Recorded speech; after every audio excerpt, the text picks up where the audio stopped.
अस्सलाम वालेकुम स्टूडेंट्स, कैसे हैं आप लोग। उम्मीद है आप लोग सब खैरियत से होंगे। आई am Saeeda Kamna Nadeem, I am your biology teacher for class 9th। Today we are going to study the kingdom Protista. Students, जैसा कि हमने पिछले लेक्चर में स्टार्ट किए थे 5 किंगडम क्लासिफिकेशन सिस्टम। हम लोग ने पढ़ा था कि 5 किंगडम क्लासिफिकेशन सिस्टम सबसे पहले रॉबर्ट विटेकर ने इंट्रोड्यूस कराया 1967 में।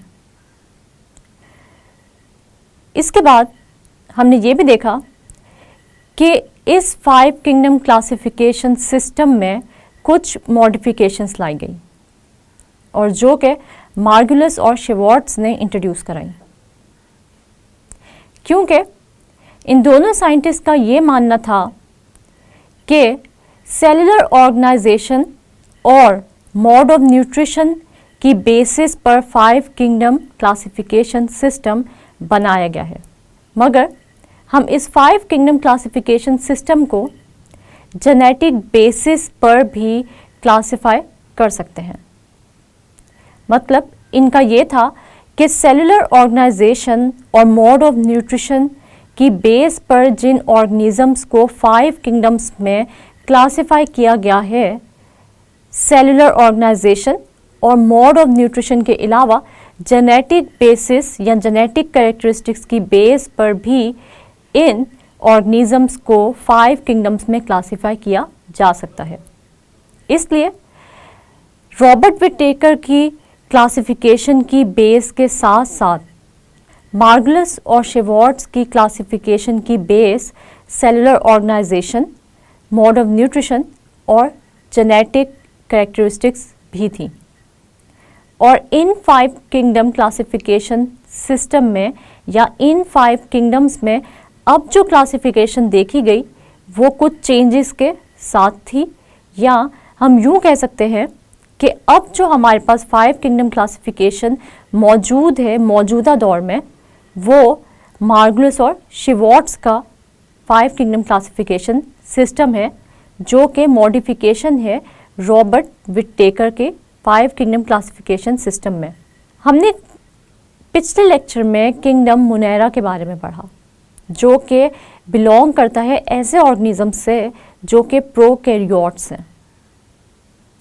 और हमने ये देखा कि बैक्टीरिया और साइनोबैक्टीरिया 2 ऑर्गेनिजम्स जो कि बिलोंग करते हैं किंगडम मुनैरा से। आज हम जो देखने जा रहे हैं किंगडम, वो है किंगडम प्रोटिस्टा।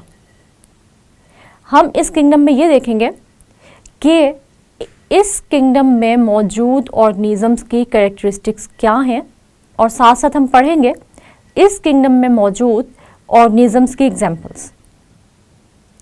सबसे पहले हम देखते हैं कि किंगडम प्रोटिस्टा से ताल्लुक़ रखने वाले ऑर्गेनिजम्स 3 टाइप्स के हैं, या हम ये कह सकते हैं कि इस किंगडम से ताल्लुक़ रखने वाले ऑर्गेनिजम्स 3 कैटेगरीज में डिवाइड हैं।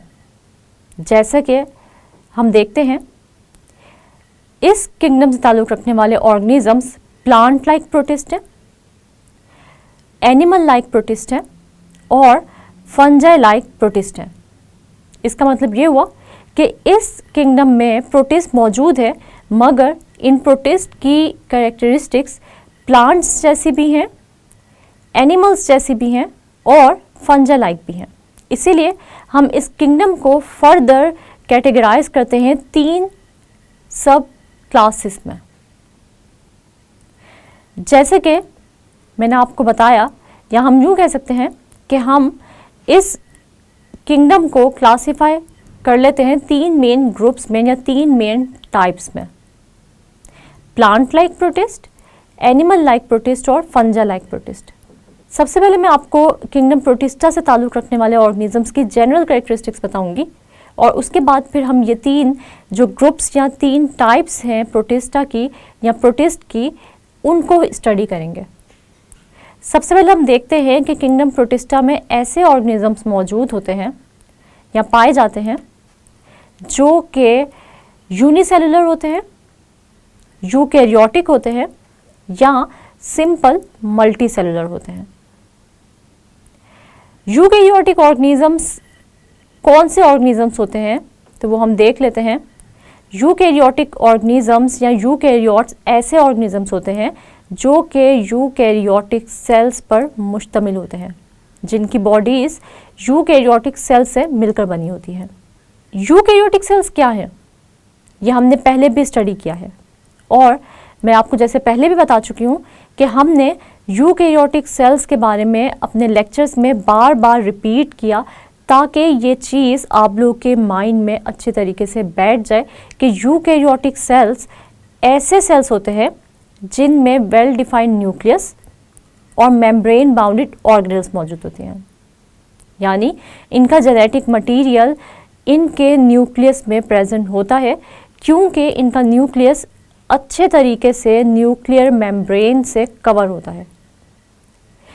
यूकैरियोटिक सेल्स का जो जेनेटिक मटेरियल है वो प्रोकैरियोटिक सेल्स की तरह साइटोप्लाज्म में नहीं प्रेजेंट होता बल्कि न्यूक्लियोप्लाज्म में प्रेजेंट होता है और इनके ऑर्गेनेल्स भी मेम्ब्रेन बाउंडेड होते हैं, यानी मेम्ब्रेन से कवर होते हैं। मुझे उम्मीद है कि आप लोगों को यूकैरियोटिक सेल्स याद आ गए होंगे। अब हम देखते हैं यूनिसेलुलर ऑर्गेनिजम्स क्या होते हैं। यूनिसेलुलर ऑर्गेनिजम्स ऐसे ऑर्गेनिजम्स होते हैं जो कि सिर्फ और सिर्फ एक सेल पर मुश्तमिल होते हैं या उनकी बॉडी सिर्फ और सिर्फ एक सेल से मिलकर बनी होती है।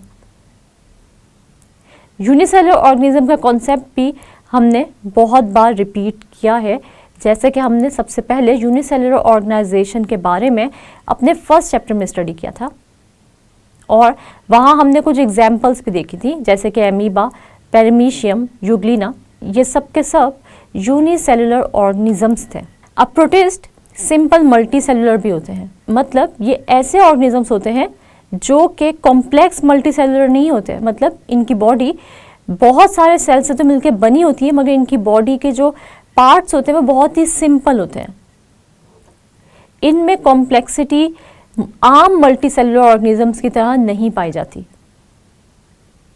और हमने ये भी देखा कि सिंपल मल्टी सेलुलर का मतलब ये है कि इनके रिप्रोडक्टिव ऑर्गन्स या सेक्स ऑर्गन्स जो हैं वो बहुत ही सिंपल होते हैं और इनमें एम्ब्रियो भी फॉर्म नहीं होता, यानी इनकी लाइफ साइकिल में एम्ब्रियो फॉर्मेशन नहीं होती। जैसे कॉम्प्लेक्स मल्टी सेलुलर का रिप्रोडक्टिव साइकिल अगर हम देखें तो जब एग और स्पर्म फर्टिलाइज करते हैं तो जायगोट बनता है और जायगोट से एम्ब्रियो बनता है।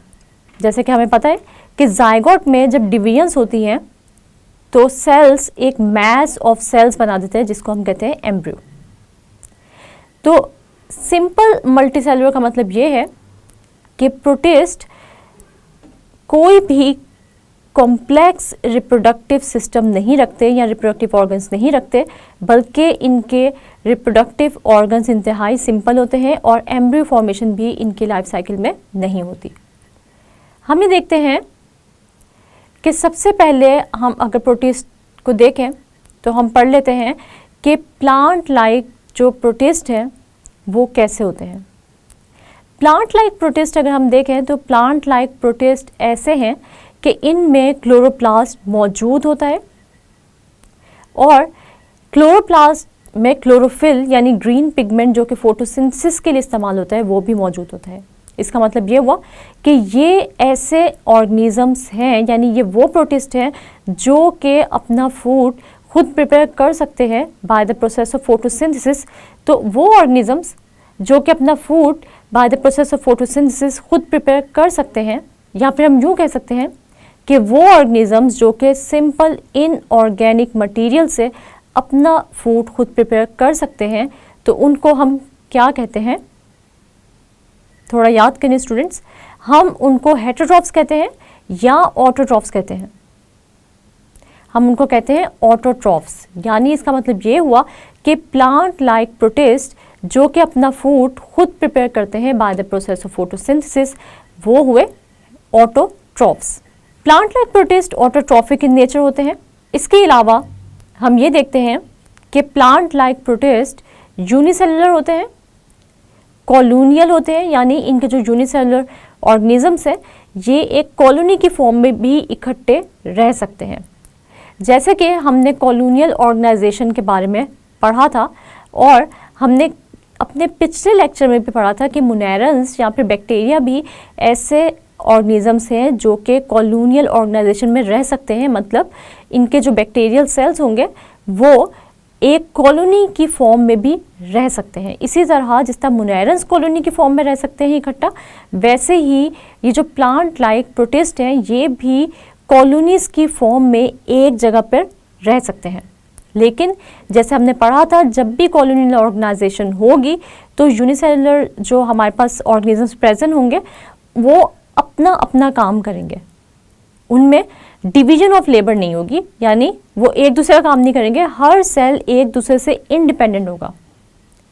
वो कॉलोनी में इकट्ठे तो रह रहे हैं मगर एक दूसरे पर डिपेंड नहीं करेंगे फॉर द लेबर, यानी काम के वक्त वो सब अपना अपना काम यानी अपने अपने फंक्शन सब इंडिपेंडेंटली परफॉर्म करेंगे।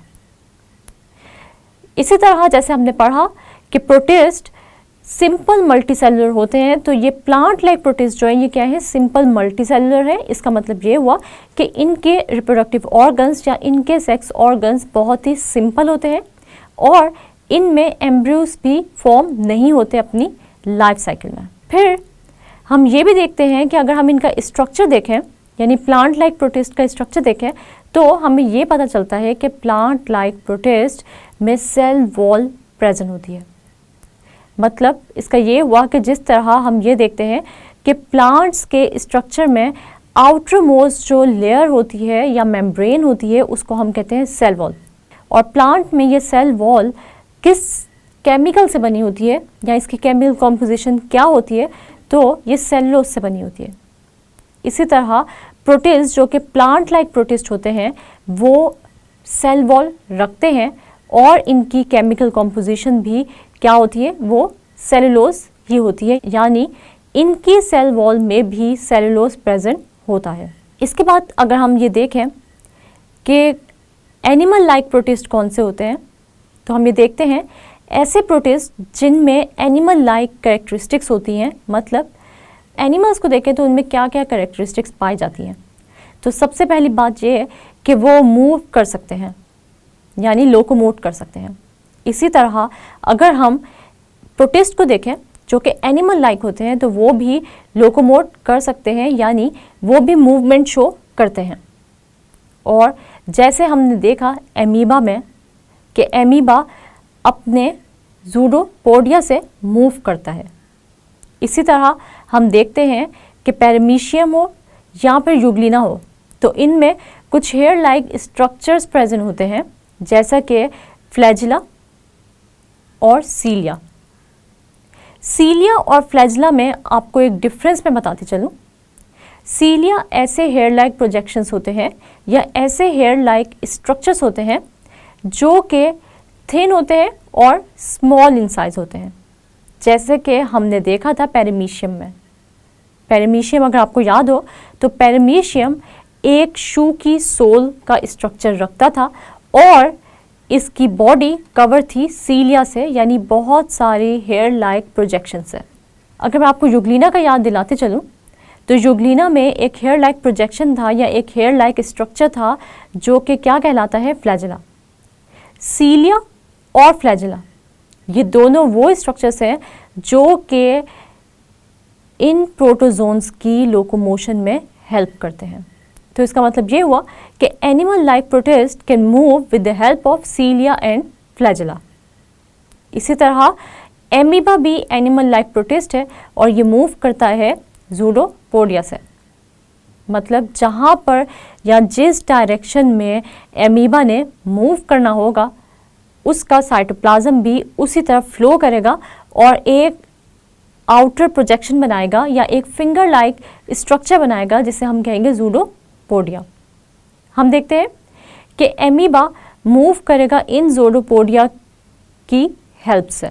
इसके अलावा अगर हम ये देखें कि एनिमल लाइक प्रोटिस्ट के स्ट्रक्चर में क्या डिफरेंस है, तो हम ये देखते हैं कि जिस तरह एनिमल्स में सेल वॉल प्रेजेंट नहीं होती, इसी तरह एनिमल लाइक प्रोटिस्ट में भी सेल वॉल प्रेजेंट नहीं होती। जैसे कि हमने एमीबा, पैरामीशियम के ये वो प्रोटिस्ट हैं जिनमें outermost membrane cell membrane है। जिस तरह आम एनिमल्स में भी outermost membrane cell wall नहीं बल्कि सेल मेम्ब्रेन होती है। अगर हम एनिमल लाइक प्रोटिस्ट का मोड ऑफ न्यूट्रिशन देखें तो ये प्लांट लाइक प्रोटिस्ट से डिफरेंट होते हैं। क्यों? क्योंकि एनिमल लाइक प्रोटिस्ट में क्लोरोप्लास्ट मौजूद नहीं होता, और जब क्लोरोप्लास्ट मौजूद नहीं है तो इसका मतलब ये हुआ कि इनमें क्लोरोफिल भी मौजूद नहीं है। क्लोरोफिल जो कि ग्रीन पिगमेंट होता है और फोटोसिंथेसिस में हेल्प करता है। तो इसका मतलब ये हुआ कि एनिमल लाइक प्रोटिस्ट ऑटोट्रॉफ्स नहीं है बल्कि हेटेरोट्रॉफ्स है। मतलब एनिमल लाइक प्रोटिस्ट अपने फूड के लिए डिपेंड करते हैं बाकी ऑर्गेनिजम्स पर या बाकी ऑटोट्रॉफ्स पर या हेटेरोट्रॉफ्स पर। इसके बाद अगर हम एनिमल लाइक प्रोटिस्ट की एग्जांपल्स में जाना चाहें तो हम देखते हैं कि जैसे मैंने आप लोगों को पहले भी बताया कि एनिमल लाइक प्रोटिस्ट में एमीबा, पेरिमीशियम आते हैं। अब अगर हम तीसरी कैटेगरी या जो तीसरी टाइप है प्रोटिस्ट की उसके बारे में स्टडी करना चाहें तो वो कौन से प्रोटिस्ट हैं? वो है फंजाई लाइक प्रोटिस्ट। ऐसे प्रोटिस्ट जो कि फंगस की तरह होते हैं। और ये फंगस की तरह क्यों होते हैं? इनके स्ट्रक्चर्स में कौन सी वो चीज़ें हैं जो कि फंगस जैसी हैं, या इनका मोड ऑफ न्यूट्रिशन क्या है? क्या वो फंगस जैसा ही है? तो हम ये देखते हैं कि वो प्रोटिस्ट जो कि फंगस की तरह हैं वो ऐसे प्रोटिस्ट हैं जो कि अपना फूड खुद प्रिपेयर नहीं कर सकते, यानी ये भी एब्जॉर्प्टिव हेटेरोट्रॉफ्स होते हैं और ये भी दूसरे सरफेसेस या दूसरे ऑर्गेनिजम्स की सरफेसेस पर ग्रो करके अपना फूड एब्जॉर्ब करते हैं। इसके अलावा अगर हम ये देखें कि क्या इनके स्ट्रक्चर में जो फंगस लाइक प्रोटिस्ट हैं, क्या इनके स्ट्रक्चर में कोई सेल वॉल मौजूद है या नहीं, तो बिल्कुल इन प्रोटिस्ट के सेल्स में भी सेल वॉल प्रेजेंट है। यानी जो आउटर मोस्ट मेम्ब्रेन है फंजाई लाइक प्रोटिस्ट में वो सेल वॉल है। अगर हम फंजाई लाइक प्रोटिस्ट की एग्जांपल्स देखें तो इनमें स्लाइम मोल्ड्स और वाटर मोल्ड्स आते हैं। और अगर हम इन फंजाई लाइक प्रोटिस्ट की रिप्रोडक्शन की बात करें तो ये किस तरह रिप्रोड्यूस करते हैं? तो ये रिप्रोड्यूस करते हैं स्पोर्स की हेल्प से। जिस तरह फंगस में भी हमने देखा कि स्पोर्स की मदद से रिप्रोडक्शन होती है, इसी तरह इन फंजाई लाइक प्रोटिस्ट में भी स्पोर्स की मदद से रिप्रोडक्शन होगी और ये अपनी नेक्स्ट जनरेशन स्पोर्स की मदद से ही प्रोड्यूस करेंगे। इसी तरह अगर हम प्लांट लाइक प्रोटिस्ट की बात करें कि उनमें रिप्रोडक्शन कैसे होती है, तो उनकी रिप्रोडक्शन ऑल्टरनेशन ऑफ जनरेशन पे मुश्तमिल होती है और ये plant like protist alternation of generation show करते हैं अपनी लाइफ साइकिल में। इसका मतलब ये हुआ कि इनकी लाइफ साइकिल का कुछ हिस्सा स्पोरोफाइट होता है यानी स्पोर प्रोड्यूसिंग होता है और बाकी हिस्सा इनका गैमेटोफाइट होता है, मतलब गैमीट्स फॉर्मेशन होती है इसमें या गैमीट्स प्रोडक्शन होती है। स्टूडेंट्स, उम्मीद है आप लोगों को किंगडम प्रोटिस्टा की अच्छे से समझ आ गई होगी, लेकिन इसके लिए मैं आप लोगों से एक छोटा सा क्विज लेती हूँ या आप लोगों से कुछ क्वेश्चंस करती हूँ जो एग्ज़ाम के पॉइंट ऑफ व्यू से बहुत ही इम्पॉर्टेंट है। जैसे कि सबसे पहले जो क्वेश्चन है वो ये है कि what do you mean by simple multi cellular. तो हमने पढ़ा कि सिंपल मल्टी सेलुलर का मतलब क्या है कि प्रोटिस्ट सिंपल मल्टी सेलुलर होते हैं, यानी प्लांट लाइक जो प्रोटिस्ट हैं वो सिंपल मल्टी सेलुलर होते हैं। इसका मतलब ये है कि सिंपल मल्टी सेलुलर ऑर्गेनिजम्स या सिंपल मल्टी सेलुलर प्रोटिस्ट वो प्रोटिस्ट होते हैं जिनमें सिंपल सेक्स ऑर्गन्स या सिंपल रिप्रोडक्टिव ऑर्गन्स प्रेजेंट होते हैं और इनकी लाइफ साइकिल में एम्ब्रियो फॉर्मेशन नहीं होती। इसके बाद जो क्वेश्चन है वो ये है, give examples of animal like protist. तो एनिमल लाइक प्रोटिस्ट के बारे में जैसे आप लोगों को पता है कि हमने पहले भी पढ़ा था कि एमीबा, पेरिमीशियम और यूग्लिना एग्जाम्पल्स हैं एनिमल लाइक प्रोटिस्ट के। इसके बाद अगर मैं आप लोगों से ये क्वेश्चन करूं कि वो कौन सी कैरेक्टरिस्टिक्स हैं या what are the characteristics of fungi like protist, तो फिर उसमें आप ये लिखेंगे कि फंजाई लाइक प्रोटिस्ट ऐसे प्रोटिस्ट होते हैं जो कि एब्जॉर्प्टिव हेटेरोट्रॉफ्स होते हैं और इनमें सेल वॉल भी प्रेजेंट होती है। और इनके अगर रिप्रोडक्शन को हम देखें तो इनकी रिप्रोडक्शन स्पोर्स फॉर्मेशन के थ्रू होती है। अगर मैं आप लोगों से पूछूं give examples of fungal like protist, तो आप लोगों को पता होना चाहिए स्लाइम मोल्ड्स और वाटर मोल्ड्स जो हैं ये एग्जांपल्स हैं फंजल लाइक प्रोटिस्ट के। इसी तरह अगर आपसे ये क्वेश्चन आ जाए या आपसे ये पूछा जाए कि क्या एलजी ऑटोट्रॉफिक होती है या हेटेरोट्रॉफिक होती है, तो इसका आंसर क्या होगा कि एलजी ऑटोट्रॉफिक इन नेचर होती है या इसका मोड ऑफ न्यूट्रिशन ऑटोट्रॉफिक होता है, क्योंकि एलजी में क्लोरोप्लास्ट मौजूद है और क्लोरोप्लास्ट में हमें पता है क्लोरोफिल यानी ग्रीन पिगमेंट मौजूद है, जिसकी वजह से हम देखते हैं कि इनमें कार्बन डाइऑक्साइड और वाटर कंबाइन करके ग्लूकोज बनाते हैं in the presence of chlorophyll और सनलाइट। तो एलजी ऑटोट्रॉफिक इन नेचर है, यानी एलजी अपना फूड खुद प्रिपेयर कर सकती है।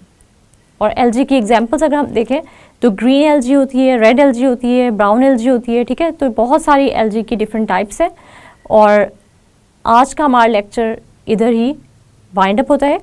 अगले लेक्चर्स में हम लोग पढ़ेंगे बाकी के किंगडम्स जो कि हैं किंगडम फंजाई, किंगडम एनिमेलिया और किंगडम प्लांटी, और हम देखेंगे कि उन किंगडम्स में मौजूद जो ऑर्गेनिजम्स है उनकी कैरेक्टरिस्टिक्स किंगडम प्रोटिस्टा और किंगडम मुनैरा से किस तरह डिफरेंट है। स्टूडेंट्स, आज हमने पढ़ा किंगडम प्रोटिस्टा। किंगडम प्रोटिस्टा को अगर मैं एक दफ़ा रिव्यू करूं तो किंगडम प्रोटिस्टा में ऐसे ऑर्गेनिजम्स होते हैं जो कि यूनिसेलुलर है, कॉलोनियल है और सिंपल मल्टीसेलुलर है। इन सब टर्म्स की तो आप लोगों को आप समझ आ गई होगी। फिर हमने ये भी देखा कि जो किंगडम प्रोटिस्टा है उनमें हमने 3 टाइप्स फर्दर देखी कि 3 टाइप्स के प्रोटिस्ट मौजूद हैं, जैसे कि plant like protist, animal like protist और फंजल लाइक प्रोटिस्ट। और फिर हमने ये भी देखा कि ये सब के सब प्रोटिस्ट एक दूसरे से किन कैरेक्टरिस्टिक्स की बेस पर डिफरेंस रखते हैं। जैसे प्लांट लाइक प्रोटिस्ट की अगर हम बात करें तो इनमें सेल वॉल मौजूद थी और ये सिंपल मल्टी सेलुलर थे।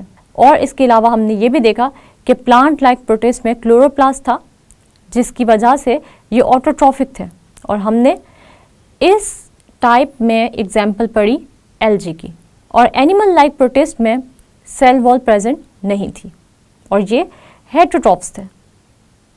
और इनकी एग्जाम्पल्स हमने देखी एमीबा, पैरामीशियम और यूग्लिना।